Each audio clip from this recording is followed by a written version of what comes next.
everyone, welcome to Navrang Tuition Center. So in this video we will discuss about carbon and its compounds. Uh, it is a very important topic for all competitive exams and for all teaching exams, which is also helpful for CTET, PTET and other TETs. So if you are new to my channel, please subscribe, and if you like my content, so please share to others also, and subscribe my channel and press the bell icon. Let's start. First question is, which of the following structures correctly represents the electron dot structures of a chlorine molecule? जो हमें ये चार options दी हुई हैं, हमने इनमें से बताना है कि जो कौन सा स्ट्रक्चर है वो क्लोरीन मॉलिक्यूल का इलेक्ट्रॉन डॉट स्ट्रक्चर है, ठीक है ना। तो इलेक्ट्रॉन डॉट स्ट्रक्चर में क्या होता है? इलेक्ट्रॉन डॉट स्ट्रक्चर में बताया जाता है कि हम जो एलिमेंट्स होते हैं, मॉलिक्यूल क्या होता है, सबसे पहले हमें पता होना चाहिए मॉलिक्यूल क्या होता है। एटम होता है, जैसे सिंगल सिंगल एलिमेंट जो है उनको हम एटम बोलते हैं। जब दो एटम्स को आपस में मिलाया जाता है तो वो बन जाता है एक मॉलिक्यूल। तो मॉलिक्यूल में दो एटम्स होते हैं, तो दोनों एटम्स का ऑक्टेट कंप्लीट होना चाहिए, मींस उनमें मतलब 8 इलेक्ट्रॉन्स वैलेंस शेल में होने चाहिए। तो वो रिप्रेजेंट करता है इलेक्ट्रॉन डॉट स्ट्रक्चर, ठीक है ना। तो क्लोरीन मॉलिक्यूल जो है, क्लोरीन मॉलिक्यूल देखिए उसके वैलेंस में 7 होते हैं, और जब वो in the form of molecule है, किसी दूसरे के एक एलिमेंट जो है दूसरे के साथ बॉन्ड फॉर्म करता है, तो क्या होता है, उनके ऑक्टेट कंप्लीट हो जाता है। क्योंकि देखो 1 2 3 4 5 6 7, 1 2 3 4 5 6 और 7, अगर ये आपस में बॉन्ड बना लेते हैं, कोवलेंट बॉन्ड बना लेते हैं, तो क्या होता है, इसका भी ऑक्टेट कंप्लीट हो जाता है और इसका भी ऑक्टेट कंप्लीट हो जाता है, ठीक है ना। तो बाकी तो देखने की जरूरत ही नहीं, देखने से पता चल जाता है कि किसका ऑक्टेट कंप्लीट हो रहा है, ये फर्स्ट वाले का। That means A is the correct answer. Next question is, while cooking, if the bottom of the vessel is getting blackened on the outside, it means that, अगर जब हम कुकिंग कर रहे हैं, तो जब कोई हम कंटेनर रख रहे हैं, वेसल रख रहे हैं, बर्तन रख रहे हैं, तो कई बार देखते हैं कि उसका जो आउटर सरफेस है वो ब्लैक हो जाता है, बाहर से वो ब्लैक होना शुरू हो जाता है। तो क्यों होता है वो, क्या रीजन है इसके पीछे, क्या मीनिंग है उसका? First option is the food is not cooked completely, क्या जो खाना है वो अच्छे से नहीं पका। Second is the fuel is not burning completely, क्या जो वो फ्यूल है वो नहीं अच्छे से बर्न हुआ, या फिर जो फ्यूल है वो गीला है, फ्यूल इज वेट, या फिर the fuel is burning completely, क्या वो अच्छे से बर्न या फिर वो अच्छे से बर्न हो चुका है। तो इसका रीजन होगा बी, जो है B is the correct answer, the fuel is not burning completely, कि जो फ्यूल है वो अच्छे से बर्न नहीं हुआ, ठीक है ना। क्या होता है कि फ्यूल में क्या है, कार्बन है, ठीक है ना। जब कार्बन को क्या है, कार्बन को सफिशिएंट क्वांटिटी में इसको ऑक्सीजन नहीं मिलती, तो उसकी वजह से अनबर्न कार्बन रह जाता है। तो जो कि black black black black colour जो है उसमें ब्लैक मटेरियल में चेंज हो जाता है, जिसको हम बोलते हैं सूट। तो वो सूट है उस रीजन का कि वो वेसल को बाहर से क्या कर देता है, ब्लैक कर देता है। तो यही रीजन है, the fuel is not burning completely, that's why vessel is getting blackened on the outside. Next is, cation is formed when, anion जो होता है दो तरह का होता है, cation और एक सॉरी आयन जो है वो दो तरह का होता है, cation और एनायन। cation की फॉर्मेशन कब होती है, इन्होंने पूछा है, cation की फॉर्मेशन तब होती है जब इलेक्ट्रॉन गेन लूज करता है और उस पर पॉजिटिव चार्ज आ जाता है, और एनायन की फॉर्मेशन तब होती है जब वो इलेक्ट्रॉन गेन करता है, उस पर नेगेटिव चार्ज आ जाता है।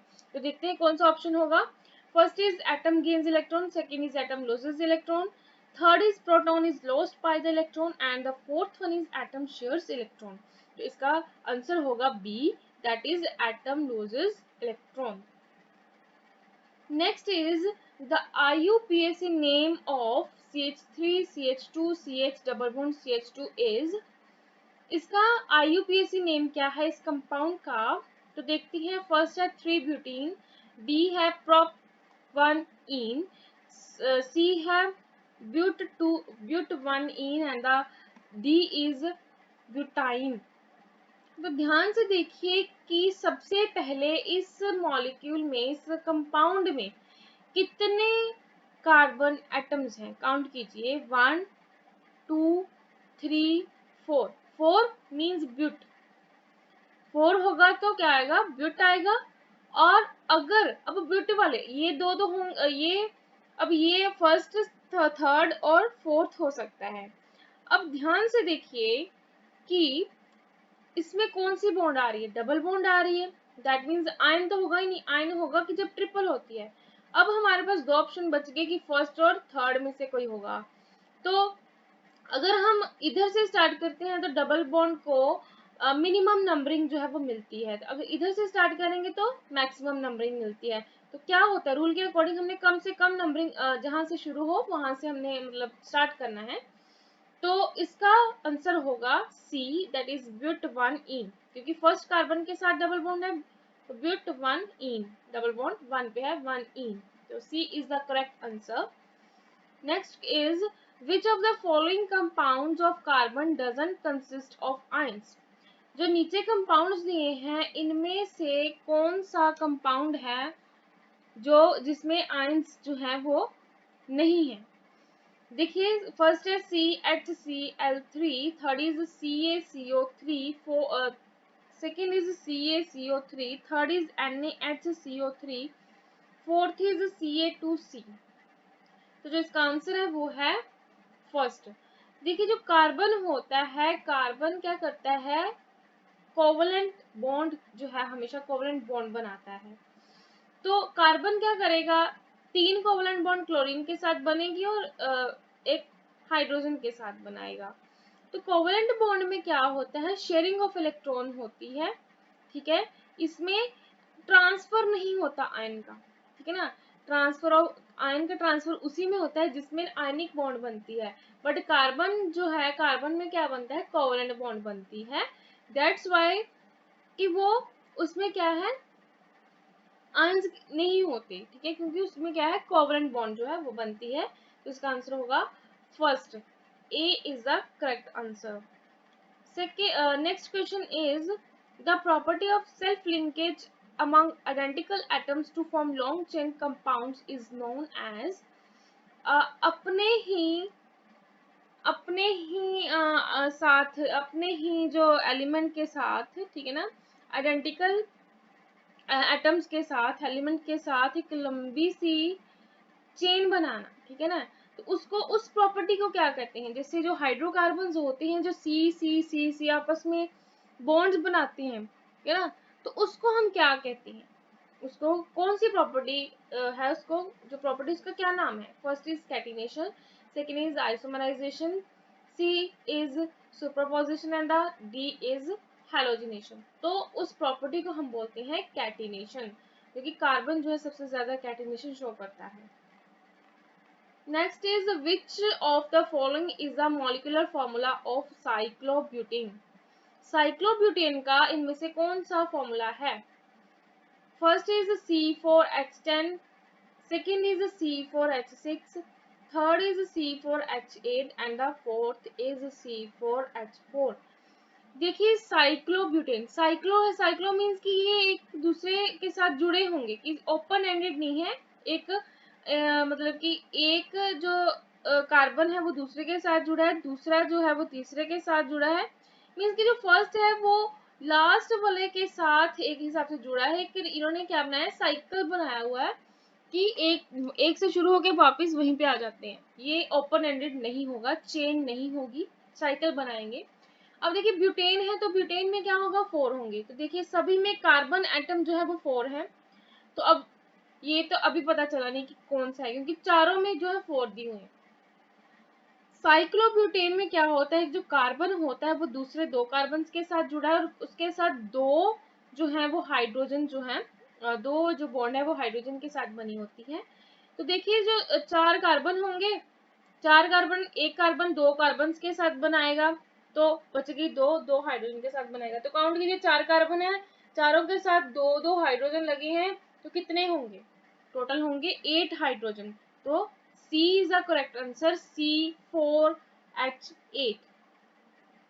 Which of the next is which of the following statements about graphite and diamond is true? We know that graphite and diamond are the isotopes of carbon. Carbon की ही ये form है, ठीक है ना, carbon की ही form है, allotropic form है।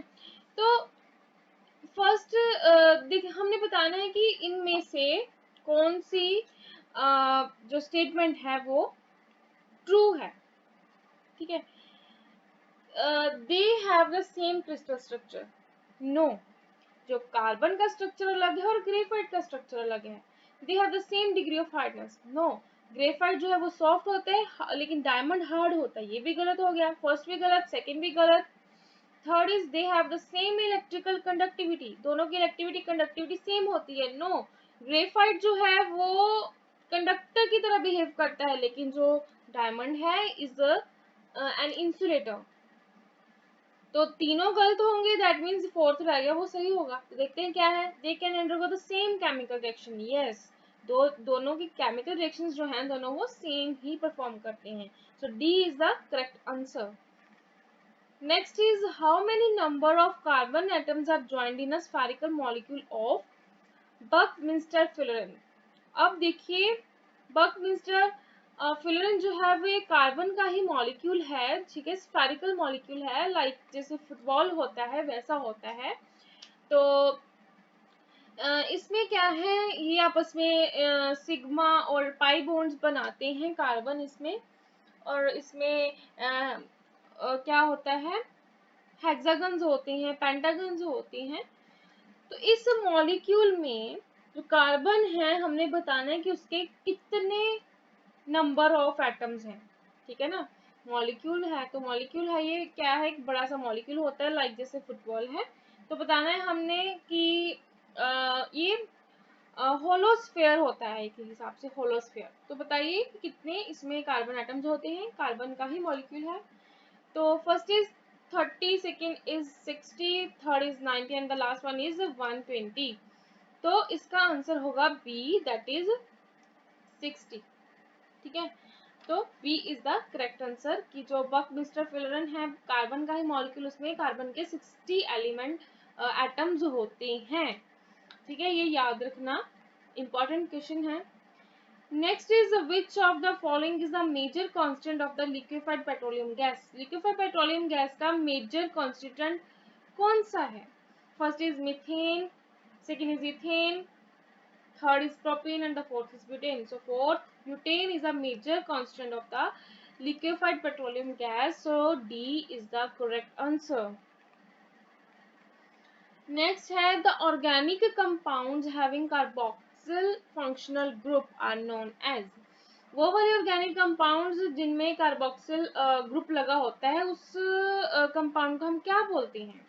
First is aldehyde, second is ketone, third is carboxylic acid and the fourth one is alcohol. So carboxyl functional group लगा होगा तो उसका नाम होगा carboxylic acid. So C is the correct answer. Next question is from which of the following substance pencil lead is formed? First is charcoal, second is wood, third is lead and the fourth one is graphite. तो जो pencil का जो सिक्का होता है lead है वो किसके कौन से सब्सटेंस से बना है? That is graphite. Graphite which is the allotropic form of carbon. तो ग्रेफाइट से ही जो पेंसिल का लेड होता है वो बनाया जाता है, which is also an important question. It is also a general knowledge question, पता होना चाहिए, कोई भी पूछ सकता है आपसे। Next is ester is formed by the reaction between. जो एस्टर है उसकी फॉर्मेशन कैसे होती है, किसकी रिएक्शन किसके साथ करवाते हैं तो एस्टर की फॉर्मेशन होती है? First is an acid and an alcohol, second is an acid and a base, third is a base and an alcohol and the last one is an acid and an alkene. So the correct answer is A option, which is जब एक acid को alcohol के साथ react करवाया जाता है तो क्या बनता है, एस्टर की फॉर्मेशन होती है। A is the correct answer. Next is what is denatured alcohol. Denatured alcohol क्या है, ठीक है ना, क्या है ये जो वर्ड है, ये जो टर्म है डीनेचर्ड अल्कोहल क्या है वो।